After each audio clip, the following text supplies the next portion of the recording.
या 2008 में उसके घर में बच्चे ने जन्म लिया था, लड़की ने। उसके बाद फिर लड़की ने जन्म लिया और उसके बाद उसके घर में कोई पुत्र का योग नहीं बना। तब उसने प्रदोष के समय पर शाम को दिया लगाना प्रारंभ करा और 2008 में बच्ची जन्मी थी और अब 2024 में उसके घर में लड़के ने जन्म लिया। कि प्रदोष काल का लगाया गया दीपक, प्रदोष काल, प्रदोष के दिन, प्रदोष काल का जो दीपदान होता है वो सरल नहीं होता, वो सहज नहीं होता। 5 स्थान की पूर्ति करता है। पहला स्थान किस चीज के लिए? काल सर्पदोष के लिए। दूसरा पितृदोष। कैसा भी तुम्हें कोई पितृदोष बता दे, कितना भी तुमसे कोई कह दे कि तेरे घर में पितृ का दोष है, तेरे घर में ये दोष है, अगर आप प्रदोष के दिन, प्रदोष काल में अर्थात सूर्य अस्त के समय के 2:45 तक का जो समय होता है, 2 घंटे के समय का, उसके अंतर्गत अगर आप प्रदोष काल के समय में भगवान शंकर को दीप लगाने के लिए अगर पहुंचे हो तो वो आपको फल देगा ही, पितृ दोष का निवारण होगा ही। चाहे तुम कुछ करो चाहे मत करो, वो पितृ की शांति करा दे। दूसरे नंबर पर है पितृदोष। तीसरे नंबर पर है वास्तु दोष। हमारे घर का अब एक बहुत सावधानी से श्रवण करने वाला विषय है। वंश की वृद्धि नहीं है। 30 वर्ष शादी के हो गए, 40 वर्ष शादी के हो गए और औलाद है ही नहीं। डॉक्टर ने भी हाथ ऊंचे कर दिए, टेस्ट पे भी करवाया, IVF करवाया, सब कुछ तुमने करवा लिया, तो भी औलाद नहीं है।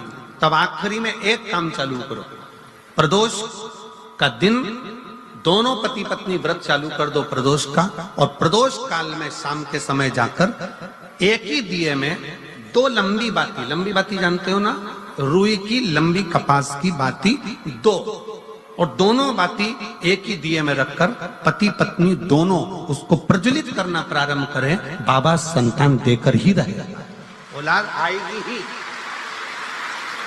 दीप की जो बाती में अंतर आ जाता है, एक गोल बाती में और लंबी बाती में अंतर आता है, बहुत अंतर आता है। पितरों के लिए गोल बाती का प्रयोग बहुत कम होता है महाराज। देवी जी के लिए, माता रानी के लिए, जगत जननी के लिए गोल बाती का प्रयोग बहुत कम होता है महाराज, ध्यान रखिएगा। एक पितृ के लिए, एक जगत जननी जगदम्बा दुर्गा भवानी के लिए गोल बाती का प्रयोग कम होता है। शनिवार भी प्रदोष है, कहते हैं शनि प्रदोष के दिन आपके पास में कोई व्यापार नहीं, कोई दुकान नहीं, कोई सर्विस नहीं, कोई नौकरी नहीं। शंकर जी के मंदिर पर दिया, बेलपत्री के वृक्ष के नीचे दिया, आंवले के वृक्ष के नीचे दिया और अपने घर के दरवाजे पर दिया।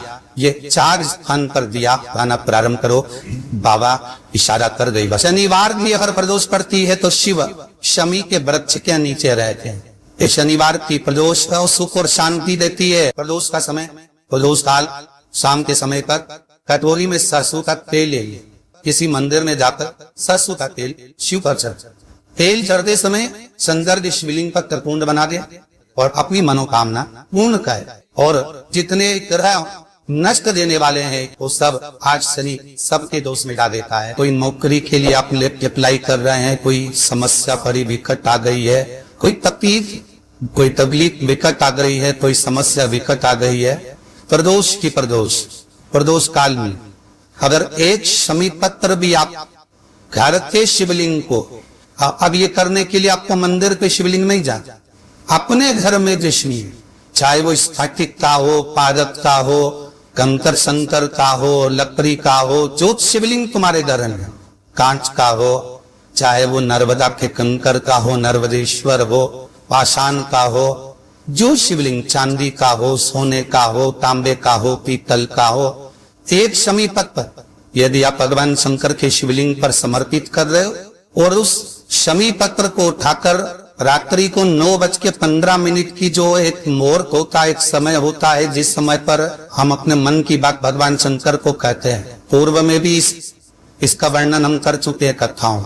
उस 9:15 पर वो शमी पत्र को उठाकर एक कागज में, कटोरी में उसको रखते हैं। 4 या 5 प्रदोष के उस शमी पत्र को अपने पास में रखिए और जिस कार्य के लिए जा रहे हो उसको जेब में ऊपर के भाग में उसको रखकर लेकर जाइए। आपका वो कार्य सफल होकर ही रहेगा और रुक नहीं सकता। अगर कोई गोल से भी शंकर भगवान के शिवलिंग का निर्माण करता है या अपने घर में रखे हुए शिवलिंग पर शमी पत्र को समर्पित कर देता है तो जिंदगी में उसका बाल नाक हो ही नहीं सकता। प्रदोष के शमी पत्र में बल होता है, प्रदोष के शमी पत्र में। शिव महापुराण की कथा कहती है 5 जगह पर हमारा जलाया गया एक दीप जो प्रदोष के दिन प्रदोष काल में लगाया जाता है 5 जगह पर भारी पड़ता है। पहले नंबर पर जम के बोलते जाओ काल सर्पदोष, दूसरे नंबर पर पितृदोष, तीसरे नंबर पर घर का वास्तु दोष। हमारे घर में कितना भी वास्तु दोष है, कोई ने कह दिया यहाँ बाथरूम नहीं बनना थी, यहाँ पर शौचालय नहीं बनना था, यहाँ सीढ़ी नहीं बनना थी, वो सीढ़ी वहां बनना थी, ये सीढ़ी वहां बनना थी। तुम पूरा घर तोड़वा के देख लो, उसके बाद में जैसा वास्तु वाले वैसा करा कर देख लो, उसके बाद भी तुमको शांति नहीं मिले तो समझ लेना कि तुम्हारे घर में अब वास्तु दोष तो तुमने दिखाकर समाप्त कर लिया, फिर भी वो समाप्त नहीं हो रहा तो प्रदोष काल का लगाया गया प्रदोष के समय का दिया आखिरी में वास्तु दोष को भी समाप्त कर देता है और उसमें भी फल प्रदान करता है। काल सर्प दोष, पितृदोष, वास्तु दोष। चौथे नंबर पर 1 रुपया कमाया, 1.25 रुपये खर्च हुआ, पैसा आया गया। ये चौथे नंबर का व्यापार में थोड़े दिन दुकान अच्छी चली, थोड़े दिन बैठ गए, थोड़े दिन काम चला, थोड़े दिन बैठ गए, गाड़ी चली थोड़े दिन फिर बैठ गए, अर्थात हमारी फैक्ट्री थोड़े दिन चली फिर बैठ गए, कहीं ना कहीं तकलीफ, थोड़े दिन खाते थोड़े दिन रोते वाला चल रहा है।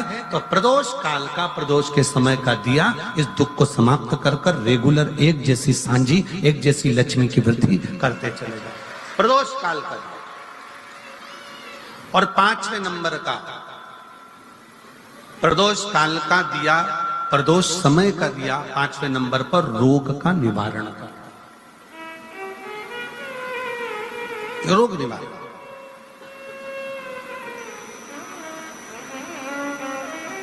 ये 5 स्थान जो बताए गए हैं प्रदोष काल के दिन, प्रदोष के दिन दीप प्रज्वलन के। प्रदोष व्रत का इतना महत्व है महाराज। ये प्रदोष व्रत होता क्या है, प्रदोष व्रत का महत्व क्या है? शिव महापुराण की कथा कहती है शंकर भगवान का प्रदोष का व्रत, अर्थात चंद्रदेव को जो क्षय रोग हो गया, बीमार पड़ गए, शरीर गलकर नीचे गिरने लगा, तब देव ऋषि नारद ने भगवान चंद्र को शंकर भगवान के पूजन का विधान बताया। उससे